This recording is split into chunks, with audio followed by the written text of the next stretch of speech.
I want to take this opportunity to wish you all an enjoyable, peaceful and restful Christmas and a happy New Year. Christmas is a time for family and for getting together.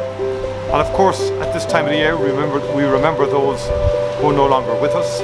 We particularly remember and think of those who are struggling or vulnerable or in difficulty. And Christmas is a time for reaching out and for engaging with people in difficult situations. It's a joyous occasion, particularly for our children, and we look forward to people enjoying the